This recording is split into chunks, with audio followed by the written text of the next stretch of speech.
தனுசு ராசி என்பர்களே, இந்த ராகு கேது பயிற்சியினால் ராகு உங்கள் ராசிக்கு 3லும், கேது உங்கள் ராசிக்கு 9லும் சஞ்சாரம் செய்ய உள்ளனர். ராகு 3ல் அமர்ந்து குரு பார்வை பெறுவது மிகவும் விசேஷமாகும். இதனால் அடுத்த 1.5 வருடங்களுக்கு தாராளமான பண வரவு இருக்கும். இதுவரை தடைப்பட்டு வந்த திருமணம் இனிதே நடைபெறும். நோய் நொடிகள் விலகி உடல் நலம் சீராக இருக்கும். கடன் பிரச்சனைகள் தீரும். எதிரிகளை வெல்லும் வல்லமை பெறுவீர்கள். இதுவரை வேலையில் இருந்து வந்த பிரச்சனைகள் அனைத்தும் தீரும். வேலைக்காக வெளிநாடு சென்றால் சிறப்பான எதிர்காலம் உண்டு. வெளியூர் மற்றும் வெளிநாட்டு பயணங்களால் பெரும் ஆதாயம் கிடைக்கப் பெறுவீர்கள். வேலைக்காக வெளிநாடு செல்லும் வாய்ப்பு கிடைத்தால் அதை கண்டிப்பாக பயன்படுத்திக் கொள்ளுங்கள். தவற விட்டு விடாதீர்கள். முன்பின் அறிமுகமில்லாத அந்நியர் அல்லது வேற்றுமொழி பேசுவோரால் திடீர் அதிர்ஷ்டம் வரும்.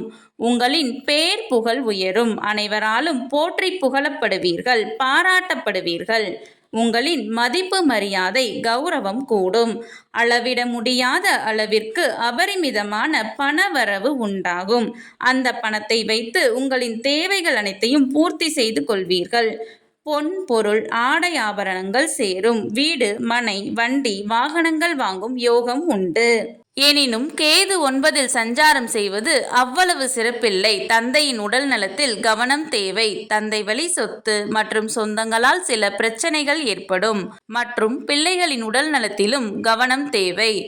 புதிதாக திருமணமானவர்கள் மற்றும் குழந்தை செல்வத்திற்காக காத்து கொண்டிருப்போருக்கு குழந்தை பேறு பெறுவதில் தடை தாமதங்கள் ஏற்படும். இந்த பிரச்சனைகள் குறித்தும் அதற்கான தீர்வும் மற்றும் குழந்தை வரம் கிடைக்க ஒரு விசேஷமான மிகச்சிறந்த பரிகாரமும் பற்றி தெரிந்து கொள்ள கீழே உள்ள பிளே பட்டனை கிளிக் செய்து முழு வீடியோவையும் பார்க்கவும். சுபம்.